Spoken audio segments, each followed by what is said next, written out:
मरकजी वजीर दाखिला अमित शाह 3 रोजे दौरे पे 23 अक्टूबर को होंगे वारिद कश्मीर। सिक्योरिटी सूरत हाल का लेंगे जायजा। मुंतखबा नुमाइंदों से होगी बातचीत। अवामी जलसों से करेंगे खिताब।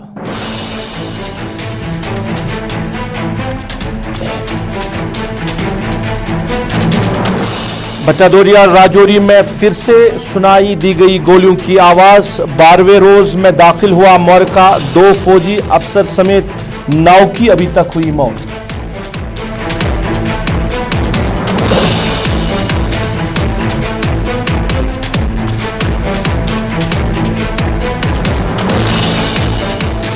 भारत में 100 करोड़ वैक्सीन की हद अबूर। 279 रोज में तारीख हुई रकम। इज्तिमाई जज्बे की फतह। वजीर आजम भारत मिशन हुआ मजबूत। मनोज सिन्हा।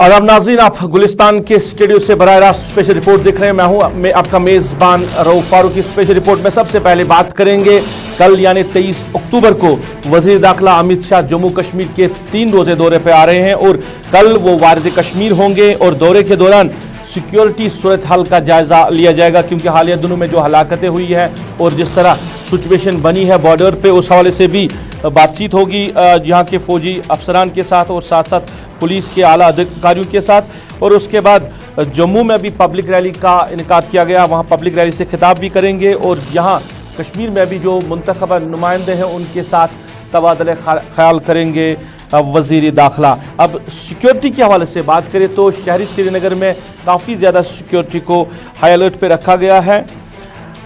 चप्पे चप्पे पे नाके लगाए गए हैं, बैंकर्स बनाए गए हैं। जनाना जो पुलिस है उनकी जो नफरी है वो भी तैनात की गई है। तो इस हवाले से कहीं ना कहीं लोगों को दुश्वारियों का भी सामना करना पड़ रहा है। फिलहाल हमारे साथ बराह रास्त जुड़े हैं हमारे सीनियर साथी, इनसे ही जानना चाहेंगे सिक्योरिटी पॉइंट के हवाले से। हिलाल खैर मकदम है, आपका स्पेशल रिपोर्ट में जानना चाहेंगे सिक्योरिटी सूरत हाल क्या कुछ है अगर हम शहर श्रीनगर की बात करें या वादी कश्मीर की बात करें। देखिए रूफ, चूँकि दौरा दाखिला वजीर जम्मू कश्मीर का है और काफ़ी वीवीआईपी दौरा है और इस दौरे के मुनासबत से हर वक्त प्रोटोकॉल ये रहा है कि जो आला तरीन सिक्योरिटी मेजर्स है वो लिए जाते हैं और ठीक उसी तरह जम्मू कश्मीर में भी आज कुछ किया जा रहा है। लेकिन आज सिक्योरिटी सूरत हाल को कुछ हटके तरीके से यहाँ पर मुनज़्ज़म किया जा रहा है। हालांकि बाइक्स को कश्मीर के अंदर खासतौर पर शहरी श्रीनगर के अंदर आज सीज किया जाता है और उन्हें फिर जो मुतल्लिका थाने हैं वहाँ पर रखा जाता है और उसके बाद या तो शाम को या तो 2 दिन के बाद या 3 दिन के बाद उनको छोड़ दिया जाता है। तो इस तरह से आज पहली बार ऐसा हुआ है। हालांकि कल पुलिस की जानब से यही स्टेटमेंट सामने आया है कि ये जो बाइक्स यहाँ पर बंद की जाती हैं, थानों के अंदर रखी जाती हैं, इससे दौरा दाखिला वजीर के जम्मू कश्मीर के साथ कुछ नहीं है, बल्कि ये मिलिटेंट रिलेटेड जो मामलात है जिसको टैकल करने की जम्मू कश्मीर पुलिस कोशिश कर रही है, ये उसी का एक हिस्सा है। तो इस तरह से श्रीनगर के अंदर बहुत हद तक मुख्तलिफ थानों के अंदर इन बाइक्स को रखा गया है और इस पर अब सियासी हलचल भी तेज हो गई है। महबूबा मुफ्ती ने इस बात को लेकर ट्वीट किया है और उन्होंने कहा कि ये कलेक्टिव पनिशमेंट है। ये महबूबा मुफ्ती का ट्वीट है और उन्होंने कहा कि ये कलेक्टिव पनिशमेंट है जो अब जम्मू कश्मीर के लोगों को दी जा रही है कि अब जो लोग अपना जो है निवाला की बंदोबस्त करते हैं, अपना रोजगार कमाते हैं और बाइक्स का इस्तेमाल करते थे, तो उनसे भी अब ये छीना जा रहा है। लेकिन पुलिस का ये मानना है कि ये एक सिक्योरिटी मेजर है और सिक्योरिटी मेजर के तहत ही इस तरह की चीज़ें जो है की जाती है। हिलाल, काफ़ी वक्त के बाद ये देखने को मिल रहा है कि श्रीनगर की बात करें तो सड़कों से गाड़ियों से पैसेंजर्स को नीचे उतारा जा रहा है और खासकर औरतों को भी नीचे उतारा जा रहा है, उनकी जामत तलाशी ली जा रही है। कहीं ना कहीं लोग इस हवाले से नाराज़गी भी दिखा रहे हैं जो वीडियोज़ वायरल हो रहे हैं।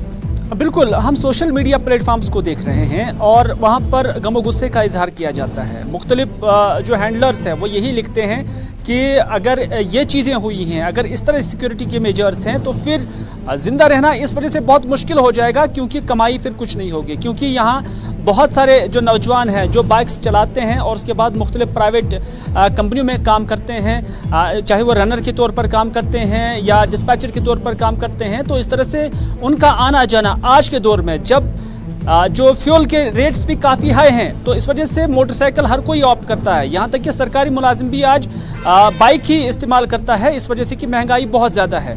और अपने 10 रुपये बचाने के लिए जब वो बाइक का इस्तेमाल करता है और उसके बाद वो थाने में उसे रखा जाता है तो उससे उसकी लाइवलीहुड पर काफ़ी असर पड़ता है। तो एक गलत नोशन जो है वो पब्लिक के अंदर चली गई है कि जो इस तरह का स्टेप है, अगर इससे सिक्योरिटी को कंटेन किया जाता है तो फिर ये हतमी भी नहीं हो सकता है, दायवी भी नहीं हो सकता है। तो इस तरह से लोगों के अंदर इस चीज को लेकर काफी गम गुस्सा है, लेकिन पुलिस का मानना है कि इस तरह के मेजर सिर्फ लोगों की बहबूदी के लिए और लोगों की सिक्योरिटी के लिए लिए जाते हैं। और आज ही हमने देखा कि श्रीनगर के अंदर ड्रोन के जरिए निगरानी की जा रही है, और जिस तरह से हाल ही में सिविलियन किलिंग्स हुई है, तो इस तरह से मिलिटेंट्स का काउंटर करने के लिए पुलिस और सीआरपीएफ का दावा है कि अब ड्रोन्स का भी इस्तेमाल हो रहा है। यानी इंटेंसिटी को समझना पड़ेगा कि कश्मीर के अंदर, पर्टिकुलरली श्रीनगर के अंदर किस तरह की नवीयत है, और यही वजह है कि इस तरह के बड़े फैसले और बड़े जो मेजर्स है सिक्योरिटी के वो लिए जाते हैं। चलिए, दौरे से पहले इस तरह की सूरत है। हिलाल, ये भी जानना चाहूंगा आपसे, क्योंकि कोई मुबस्सिरीन जो है वजीर दाखिला के इस दौरे को कई सियासत से भी जोड़ रहे हैं कि डिलिमिटेशन जो प्रोसेस चल रहा है उसको अब पब्लिक डोमेन में रखा जाएगा और फिर इंतखाबात होंगे, और इस हवाले से इस दौरे को भी जोड़ा जा रहा है क्योंकि जो अवामी नुमाइंदे हैं उनके साथ बातचीत भी होगी वजीर दाखिला की, और यहाँ से फीडबैक भी लिया जाएगा कि क्या मुतवक्का है कि इंतखाबात जल्द से जल्द हो सकते हैं। तो क्या कहना चाहेंगे इस हवाले से? देखिए, इसमें कोई शक नहीं, दाखिला वजीर साहब कश्मीर के दौरे पर आए हैं, और ख़ासतौर पर कश्मीर जब भी कोई दाखिला वजीर यहाँ आता है तो मेन कंसर्न उनका सिक्योरिटी मेजर ही रहता है, क्योंकि एक हाइपर सेंसिटिव स्टेट है जम्मू कश्मीर, हाइपर सेंसिटिव इलाका है सिक्योरिटी पॉइंट ऑफ व्यू से बाकी स्टेट्स के मुकाबले में। तो इस तरह से प्राइमरी कंसर्न किसी भी दाखिला वजीर के दौरे का यही रहता है कि हर किसी शाख के साथ जितनी भी सिक्योरिटी विंग्स है उनके साथ मुलाकात की जाए, उनसे फीडबैक लिया जाए। और जब रिसेंटली किलिंग्स हुई है और कश्मीर की सूरत हाल जब अबतर हो चुकी है, क्योंकि बीजेपी सरकार मुल्क के अंदर ये दावे कर रही है कि एब्रोगेशन ऑफ आर्टिकल 370 के बाद जम्मू कश्मीर का सिनेरियो चेंज हो चुका है। सिक्योरिटी पॉइंट ऑफ व्यू से जब देखते हैं तो उनका मानना है कि सिक्योरिटी नक्ते नज़र से भी काफ़ी इंप्रूवमेंट आ गई है, और सरकार हो या एडमिनिस्ट्रेशन हो ये दावे भी करती हैं कि यहाँ स्टोन पेल्टिंग जो है उसको रोक दिया गया है। लेकिन अगर स्टोन पेल्टिंग को रोक दिया गया है तो फिर क्या वजूहत है कि आए रोज यहाँ पर एनआईए की छापेमारी हो रही है, और रोजाना अब एनआईए यहाँ पर छापेमारी कर रही है, और उसके साथ साथ जम्मू कश्मीर पुलिस भी लोगों की पकड़ दकड़ जो है जारी रखी हुई है। और पुलिस का मानना है कि इनकी इन्वेस्टिगेशन सिर्फ इस चीज़ को लेकर की जाती है कि जितनी भी मिलिटेंट एक्टिविटीज़ या मिलिटेंट सरगर्मियाँ यहाँ पर होती हैं तो उसी के कनेक्शन में इनसे पूछगछ की जाती है। तो अगर एक तरफ सरकार ये कहती है कि माहौल ठीक है, तो दूसरी तरफ से अंदरूनी हालत ऐसी है, तो वह साफ दर्शाता है कि सिक्योरिटी सिनेरियो ठीक नहीं है। लेकिन दूसरी जानिब जब ट्विटर से लेकर दूसरे प्लेटफॉर्म्स में, यहाँ तक कि मीडिया के अंदर भी, पॉलिटिकल सेटअप पे भी जो बीजेपी सरकार को तनकीद का निशाना बनाया जा रहा है, तो उस ज़मन में, उस पस मंज़र में भी इस दौरे को देखना बहुत ज़रूरी है कि अब कहीं दाखिला वजीर का जो कंसर्न है वो सिक्योरिटी ग्रिड को ठीक करने के साथ साथ जो सिविलियन किलिंग्स हुई हैं और उसके साथ साथ गैर रियासती मजदूर यहाँ छोड़कर चले गए हैं, उनको कैसे ऐसी सिचुएशन को ठीक किया जाएगा, इसको अपना प्राइमरी फोकस बनाकर दाखिला वजीर यहाँ पर मुख्तलिफ विंग्स के साथ, फौज के साथ भी अब मीटिंग करेंगे, और उसके बाद कोई हतमी फैसला या आइंदा की जो स्ट्रैटेजी है उसको फिर अमलाया जा सकता है। चलिए हिलाल, बात करने के लिए बहुत बहुत शुक्रिया। हमारे सीनियर साथी हिलाल हांजुरी बात कर रहे थे और तफसीलात पहुँचा रहे थे श्रीनगर में जो सिक्योरिटी सिनेरियो बना हुआ है वज़ीर दाखिला के दौरे से पहले, और जिस तरह जो टू व्हीलर्स जो लोग चला रहे हैं उनको पुलिस पकड़ के ले जा रही है। कई दिनों से ये सिलसिला जारी है, कई लोग इस हवाले से नुक्तेचीनी भी कर रहे हैं सरकार के इस फैसले की।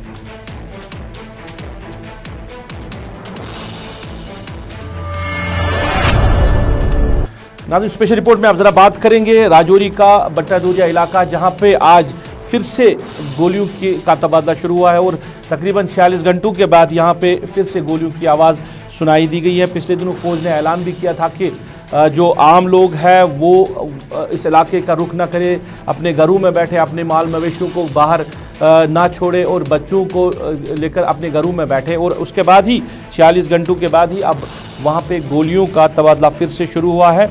और अभी तक की बात करें तो 9 फौजी एहलकार जो है वो इस मार्का में अभी तक हलाक हुए हैं। जमशीद हमारे साथी हमारे साथ जुड़े हैं, इनसे ही जानना चाहेंगे अभी क्या सूरत हाल है। जमशीद, क्या सूरत हाल अभी है इलाके में, क्योंकि आज फिर से गोलियों की आवाज़ सुनाई दी इस इलाके में?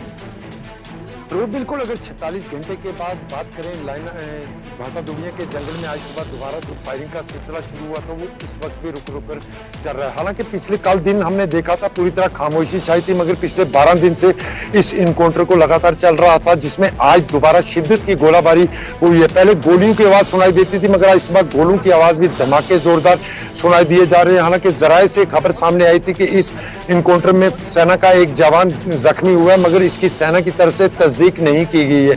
मगर आज भी हालात बहुत ज्यादा इस जंगल में कशीदा नजर आए, जहां सुबह से इस वक्त तक गोलियों की आवाजें सुनाई दे रही हैं, क्योंकि पिछले 12 दिनों में ये पहला दिन ऐसा होगा जिसमें सुबह से लेकर इस वक्त तक फायरिंग का तबादला हो रहा है। हालांकि वहीं दूसरी तरफ अगर बात करें, जम्मू पुंछ हाईवे भी पिछले 7 दिन से गाड़ियों की आमदोरफ्त के लिए बंद कर दी गई थी, और आज एसएसपी पुंछ की तरफ से लोगों से अपील की गई थी कि वो जम्मू या राजौरी का रुख करने के लिए सिर्फ डीकेजी का रास्ता इस्तेमाल करें, यानी देरा गली का रास्ता इस्तेमाल करें, बीजी के रास्ते को तर्क करें, क्योंकि इस पूरे इलाके को मुहासरे में लिया गया है। क्योंकि 7 दिन से ये हाईवे भी बंद है, जिससे पिछले दिनों हमने देखा भी था कि वहां से मसाजिद से ऐलान करवाया गया था कि जो भी लोग हैं वो अपने घरों के अंदर चले जाएं, और तब लग रहा था कोई बड़ी कार्रवाई होगी, मगर ये कहा गया है, अब सेना की तरफ से कहा गया था कि उन लोगों के लिए अपील की जा रही है जो लोग अपने माल मवेशी लेकर जंगल की तरफ जाते हैं वो जंगल का रुख ना करें। मगर आज सुबह से लेकर इस वक्त तक रुख, पहले सुबह हमने काफी शिद्दत की गोलाबारी देखी, और उसके बाद इस वक्त भी रुक रुक कर गोलियों का तबादला हो रहा है। रूफ जमशीद, कई लोगों को गिरफ्तार भी किया गया है, कुछ दिन पहले की बात करें जिसमें औरतें भी शामिल है, क्या उनको छोड़ा गया? तो बिल्कुल, पूछताछ के लिए कुछ लोगों पर इल्जाम ये जरूर था कि इन लोगों ने मिलिटेंटों की मदद की, उनसे पूछताछ के लिए उनको जरूर बुलाया गया था, मगर पुलिस से हमने इस पर बात की तो पुलिस की तरफ से कोई जवाब सामने नहीं आ रहा। मगर हमारे जराये ये बता रहे हैं कि उनसे पूछताछ लगातार ही जारी है कि कितने लोग थे, क्या क्या मदद इनकी तरफ से की गई है, ये बातें इनकी तरफ से चल रही है। मगर पुलिस की तरफ से एक बात ये जरूर कही जा रही है, जो हमारे जराये बता रहे हैं कि इनको गिरफ्तार नहीं किया, सिर्फ पूछताछ के लिए बुलाया गया था कि क्या इन लोगों ने मिलिटेंटों की मदद की है, उसको लेकर इनको बुलाया गया था। पहले ये संख्या सिर्फ 3 में थी, फिर बाद में 5 पहुंची, और अब बताया जा रहा है, जो हमारे जराये बता रहे हैं कि 8 लोग ऐसे हो चुके हैं जिनमें मां और बेटा भी शामिल है। कुल मिलाकर 8 लोग ऐसे हैं जिनसे पुलिस इस हवाले से पूछताछ कर रही है। क्योंकि अगर आज आगे से गोली आई है दोबारा, या जो जराये से खबर आ रही है कि सेना का एक जवान जख्मी हुआ है, तो इसका मतलब इस जंगल के अंदर अभी भी मिलिटेंट मौजूद है। मगर पिछले कुछ दिनों से जिस तरह अफवाहें गर्दिश कर रही थी कि मिलिटेंट यहां से भाग निकलने में कामयाब हो चुके हैं, मगर आज जो खबर आ रही है जराये के हवाले से कि इसमें सेना का एक जवान जख्मी हुआ है, इसका मतलब इस जंगल के अंदर अभी भी जमशीद, जरा ये भी बताइए कि तस्दीक हो पाई है अभी तक इन 12 दिनों की अगर बात करें किसी फौजी अफसर से या किसी पुलिस अफसर से कि कितने मिलिटेंट हो सकते हैं? मिलिटेंटों की जहां तक बात है, कितनी तादाद है इसकी तस्दीक भी नहीं कर पा रहे हैं कोई भी, क्योंकि हालांकि ये हम कहें कि इनको इसका इल्म नहीं है, इल्म जरूर है मगर बताया नहीं जा रहा। क्योंकि डीआईजी से हमने बात की थी, उन्होंने भी कहा था कि इनकी संख्या भी, तादाद कितनी है वो नहीं बता सकते हम, और कब से यहाँ हैं ये भी नहीं बता सकते।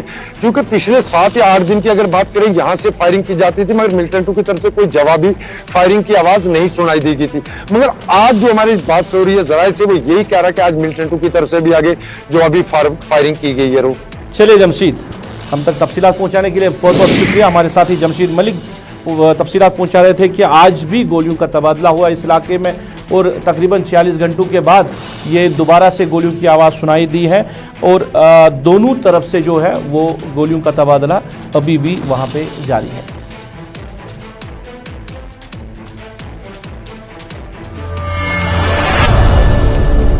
नाज़रीन, अब जरा बात करेंगे कोविड-19 के वैक्सीनेशन के हवाले से, क्योंकि 100 करोड़ जो वैक्सीनेशन का हदफ था वो अबूर हुआ है आज पूरे मुल्क में।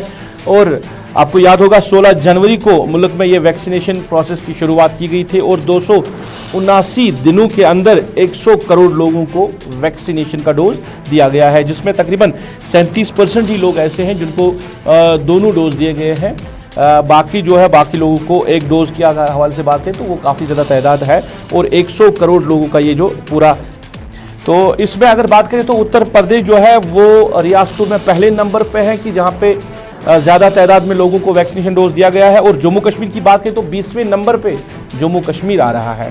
तो 20वें नंबर पे क्यों आ रहा है, यहाँ पे कितनी पॉपुलेशन को वैक्सीनेशन डोज दिया गया है, इस पूरे मामले पे हम बात करेंगे। Director general family welfare and immunisation doctor Salimur Rahman बराह रास्त हमारे साथ जुड़े हैं। डॉक्टर साहब, खैर मकदम है, आपका स्पेशल रिपोर्ट में जानना चाहेंगे, एक बड़ा हदफ जो है आज पूरा हुआ है मुल्क में, 100 करोड़ लोगों को वैक्सीनेशन डोज दिया गया है। बिल्कुल। पूरे कंट्री ने 1 बिलियन डोजेस कंप्लीट कर दिए both first and second dose के लिए, तो ये कोई छोटा हदफ नहीं है।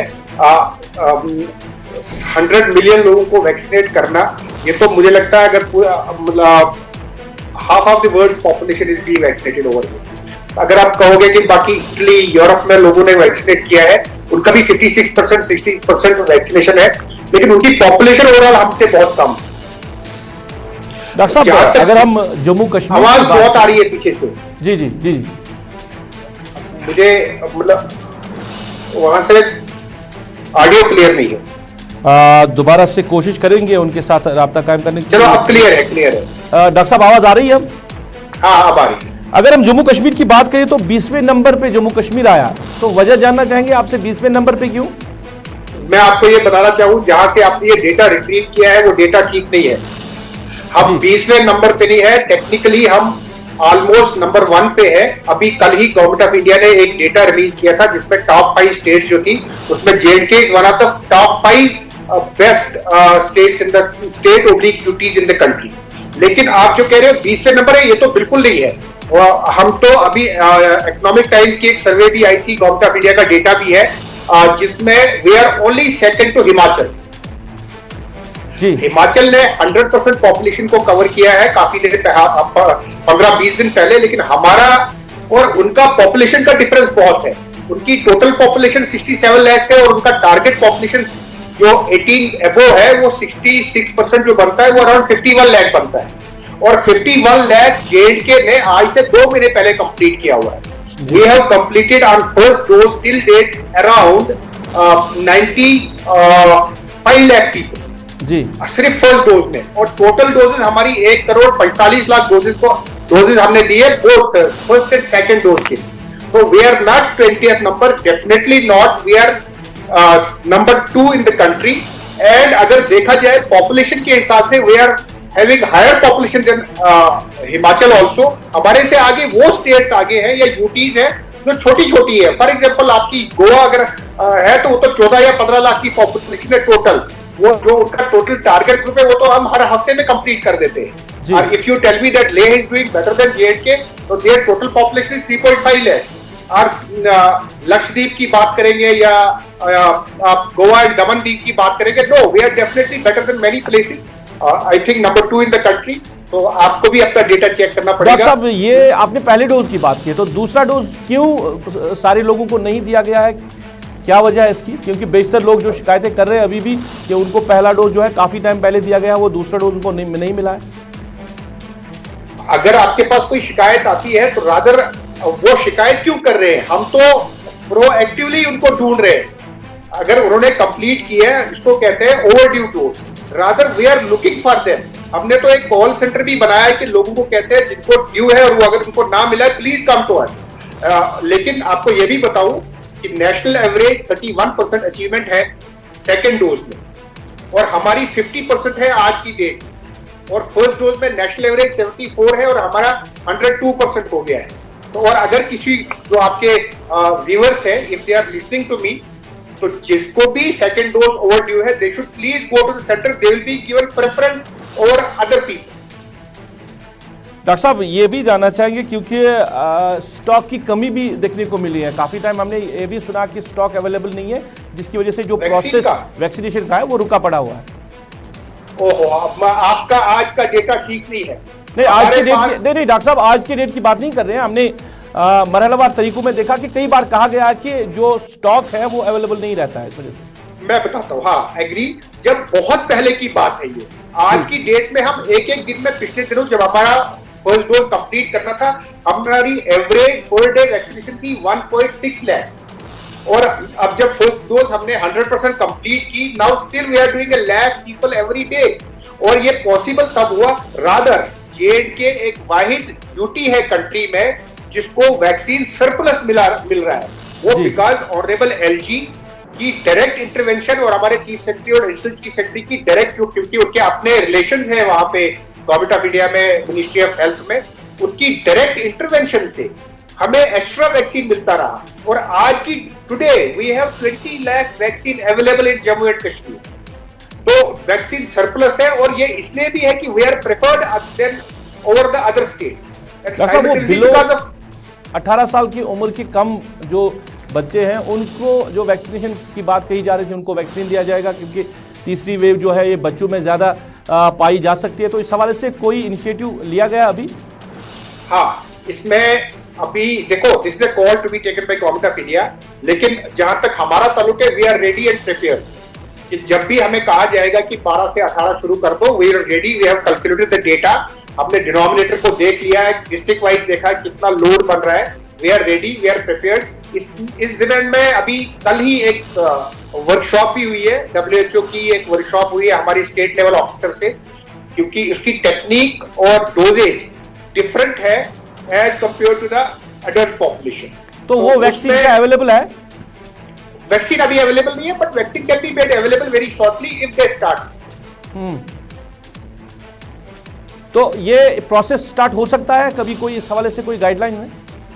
अभी कोई गाइडलाइन नहीं है, but government of India is in the process of work, मतलब ये प्रोसेस चल रहा है, इस पे काम हो रहा है, तो but it may take few days, few weeks और a month, I think it will be started. Doctor साहब, ये भी खबरें गश्त कर रही है कि चाइना में जो वायरेंट है अब तब्दील हो चुका कोविड-19 का, क्या यहाँ पे भी ये मुतवक्का है कि ये जो वायरेंट है वैसे बार बार बदलता ही रहता है, मगर जिस तरह तीसरी लहर के हवाले से बात करें तो क्या कोई नया वायरेंट देखने को मिल रहा है अभी? नहीं, अभी हमें कोई इंफॉर्मेशन नहीं है, अभी तक तो हम डेल्टा वायरस से ही को ही एनकाउंटर कर रहे हैं। हमारी जीनोमिक सीक्वेंसिंग फ्रीक्वेंटली होती है, यहाँ से सैंपल जाते हैं, एनआईवी पुणे जाते हैं और वहां से फिर जीनोमिक, क्योंकि जब तक जीनोमिक सीक्वेंसिंग का रिजल्ट नहीं आएगा, तो अगर ये कोई लेटेस्ट वेरिएंट है तो it will be only proven once we get the report from national level laboratories that which type of variant is existing right now in the community.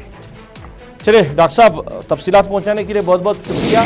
Doctor Salimur Rahman बात कर रहे थे और कोविड-19 के हवाले से बात हो रही थी, वैक्सीनेशन प्रोसेस के हवाले से। जम्मू कश्मीर में भी अच्छी खासी तादाद जो है वो उनको वैक्सीन दिया गया है, और दूसरे डोज की जहां पे भी जिन लोगों ने अभी तक नहीं लिया है वो अपने नज़दीकी हेल्थ सेंटर्स में जाके दूसरा डोज ले सकते हैं, क्योंकि सलीमुर रहमान साहब का ये भी कहना है कि हमारे पास जो वैक्सीन है वो अवेलेबल है।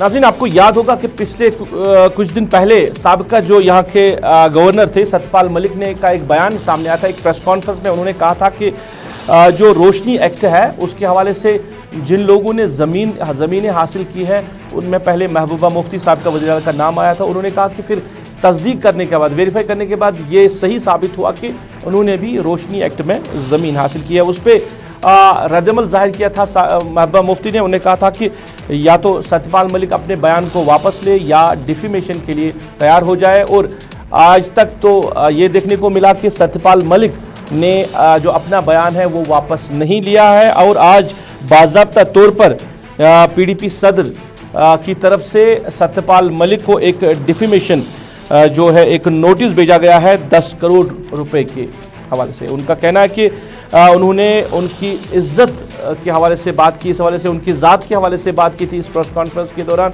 और उन्होंने कहा था कि महबूबा मुफ्ती ने वाकई में ज़मीन हासिल की थी। और आज बाज़ाहिर तौर पर उनके वकील अनिल सेठी ने सत्यपाल मलिक के खिलाफ एक नोटिस रवाना किया है डिफेमेशन।